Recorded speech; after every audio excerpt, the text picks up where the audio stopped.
Welcome to the Selling in the Motor Trade podcast, in association with Simcoe Training. This is the weekly podcast where we share best practice, tips and ideas on how to sell more cars, improve your service department, and generally put more profit into your dealership or dealer group. I'm your host, Simon Bowkett. Now, some of you probably already know me as Skippy. I want to start by saying thank you for taking the time to listen to this podcast.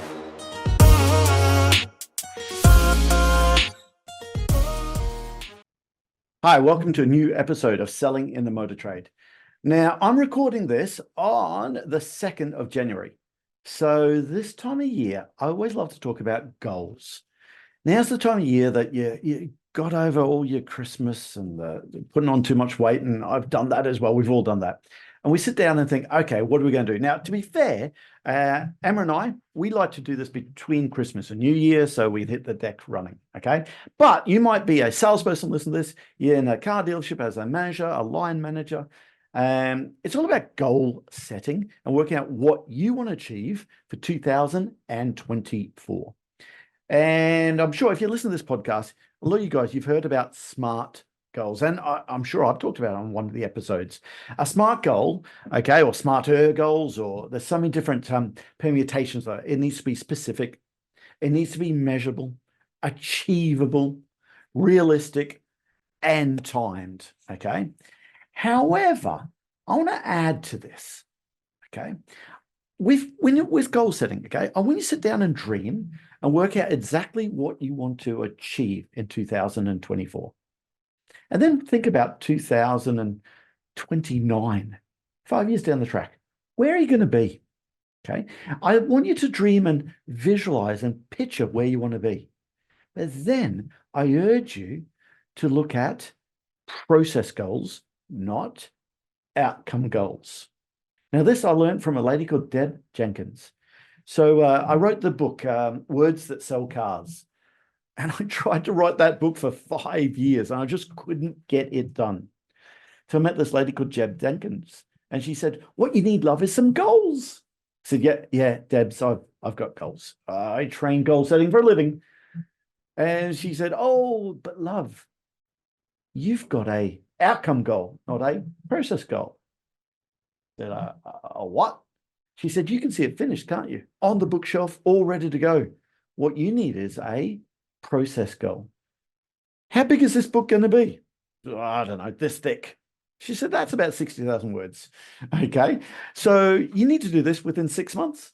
So I tell you what, that's 10,000 words each month. That's 2,500 words every week. That's 500 words a day. So I tell you what, I'm going to help you write this book." She helped me set out the plan and all that sort of stuff. But she said, and it was accountability, "You need to give me 500 words every day. That's 2,500 words every week. If you don't, I'm going to beat you over the head with a stick." Now, she didn't actually beat me over the head with a stick, okay, but she gave me a process goal, not an outcome goal. And I'm going to tell you, too many times I did goal setting in the past where I'd say, "Oh, I want to earn X amount. Okay, I want to buy that house. Okay, I want to go on this holiday." But was never a, "Hey, what do I need to do to get to that?" Okay, so that's 15 grand extra. What do I need to break down? How am I going to get that? To break it down into a process goal. Okay, that's what I want you to do. So again, if you're in selling cars, okay, it's so easy. We'll say, "What do you want to earn over the next 12 months? That's X amount. Take away your basic salary. Okay, that leaves this. So how many cars based on your current commission per sold car do you need to sell?" "I need to sell 190 cars this year." Okay, great. To sell 190 cars, what activity do you need to do? So if you want to really talk about process goals, I think the book that sums up really well is a man called Frank Betcher, wrote a book, How I Raised Myself from Failure to Success in Selling. He'd work out, now he wasn't in the motor trade, I believe he was in insurance, okay, but he worked out the sales activity funnel. And well, he's the guy that's largely credited for putting the science into the art form of selling. So he'd work out that, okay, if you want to sell that number of cars, how many demonstration drives do you need to do? To do that many demonstration drives, how many qualified customers do you need? So how many total opportunities to do business do you need? Okay. Hey, that means every opportunity to do business is worth $25 to you. It's worth 25 euros to you, or 25 pounds, wherever you're listening to this. Okay. And they break it down into the activity you need to do to get there. But what I love, and what's largely forgotten in the motor trade, is to work out how much each stage in the process is worth to you. So when it is Sunday afternoon, and you're on a late shift, everyone you spoke to last week has turned to crap. And all you want to do is go home and see your family. Okay. All you want to do is go home or go to the pub and have a pint to drown your sorrows. And you see a customer walking in with the arms behind their back, the paces. If you know that, hold on, that's worth 25 quid to me there. That's worth 25 quid. It helps to break that outcome goal into a process goal. Now, if that's something you want, go back and have a look through the episodes. I talk about Frank Betcher in depth, or contact us through Simco Training at the office, and we'll give you a business plan for salespeople to work out what activity they need to do to earn their income goal. And it breaks it down, lovely little Excel spreadsheet that Darren Bedford has written for us, and it works really, really well. Okay. However, here's the next thing. I was talking about some goal setting one day, and I believe this is one of the things that helped transform our business a few years ago. And it's a man called Paul Brayley. I was doing some training with some of his senior managers. And we talked about goal setting. And he said, "Hey, Simon, have you got your goals written down?" I said, yeah, Paul, I know exactly what I want. He said, "Yeah, but are they written down?" Yeah, I know exactly what I want. I said, "But they're not written down, are they?" He said, "Hey, Simon, there's something magical about writing your goals down." And you know what? He's right. I'm going to tell you this as well. There's something magical about writing your goals down. I don't know what it is. The really smart people out there will tell me what it is. It's something to, I don't know, it makes the subconscious mind visualize it more clearly or something like that there. I'm just going to go down the magic route. Okay. There's something magical. In fact, there's a guy called Walt Disney. He did all right. He said, whatever the subconscious mind can conceive and then believe, the conscious mind can then go and achieve. And there's something that Paul got me to do, and I do it every year now. I write my goals down.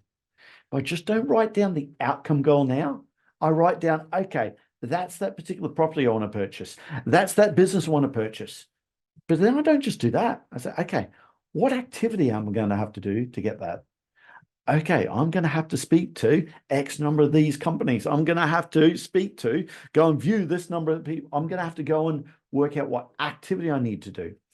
Because if I do the activity, I know I need to go and get in a car and go and shake hands with 8 of these estate agents and to go down that route again.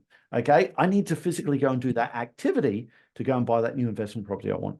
Without doing the activity, I having to go and see 8. Now, by the way, the first one I go to might land me what I wanted, but I've got to go through the groundwork, the hard work to get to what I want. Okay, so what activity you need to do? Write it down, visualize it. But here's something else. This works well for me. What motivates people more? The pleasure of getting something or the fear of failure, fear of missing out on it? You see, we often say with salespeople, any privilege becomes a right. You give a salesperson a lovely flash demonstration car just because he hit a target 1 month, try and take that car off him or her. Okay, they're not going to like that at all. Okay, any privilege becomes a right. So actually,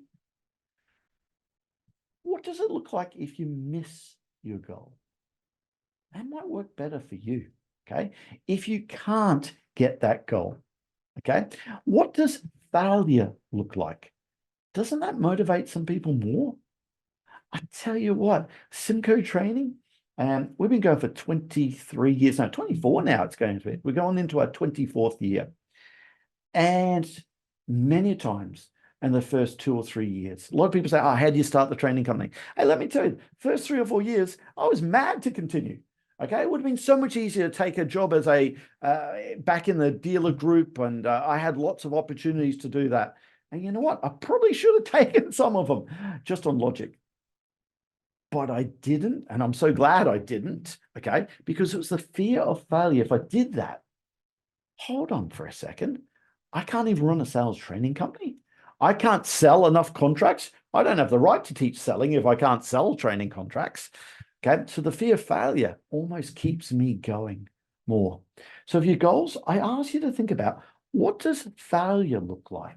Because that might motivate you if you're like me more. Now, some people say, that doesn't work for me because I never fail. Fine. Well, I do. Okay. But if that's you, great. But that might work for you. Here's the next thing. Discipline. You have the goals. Some of you guys now, being New Year's, might have a discipline to go and run, go and lose weight, do something you need to do.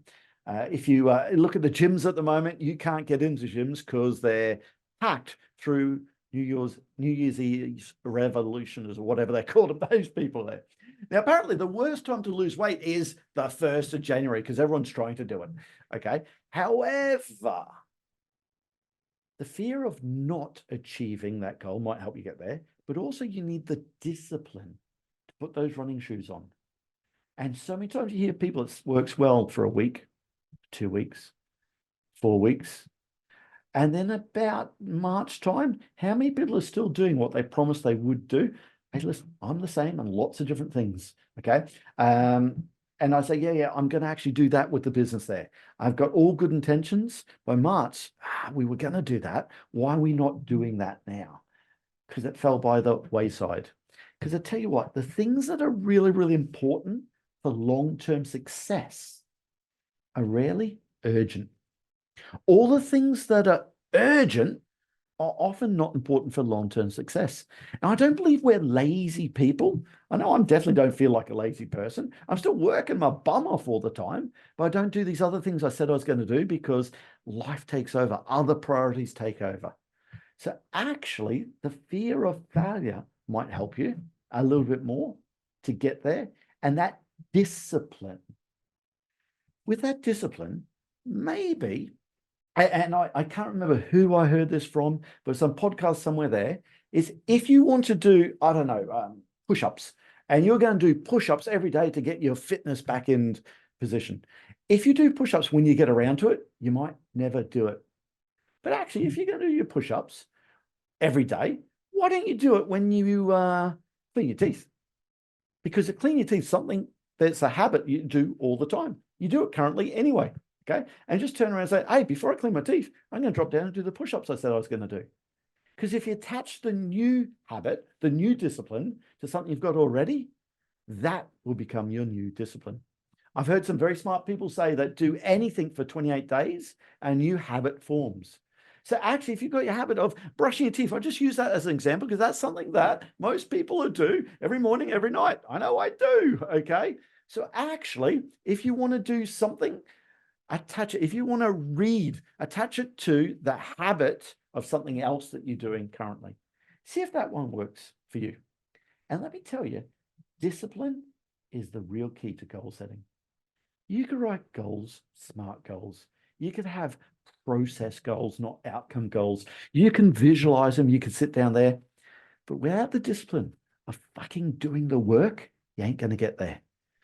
Guys, don't be paralyzed by analyzing. In the words of, I'm going to Nike, and maybe add my own little bit, the real key to goal setting is just fucking do it. Too often we overcomplicate things. I've spoken to lots of successful people, okay, running their own businesses. I've interviewed lots of people. And so often it comes down to just bloody do it. Give yourself that self-discipline to do it. Oh, actually, if you want a really good read, no, this is not a read. This is a podcast or a video. You may have already seen it. Make your bed in the morning. I can't remember the guy that Get Your Ship Together. This is a guy that's a US Navy captain. Again, whenever I do these things here, people bombard me of who the admiral was, okay? But he says, make your bed in the morning. Okay, I laughed at the start with, but he's dead, right? The discipline of making your bed in the morning, the first thing will give you the discipline to do everything else throughout the rest of the day. Anyway, guys, this time of year, think about goal setting. But you know what? Make sure you do something. Sit down with a pen and a paper tonight, or when you get to the dealership. If you listen to this in the morning, or actually you're one of those New Year's resolution guys and you're going for a jog at the moment there and you listen to me, when you get back to home, back to the work, wherever you are, get a piece of paper and a pen out and start writing some goals down. Think about the discipline. Think about a process goal, not an outcome goal. I'll see you again next time.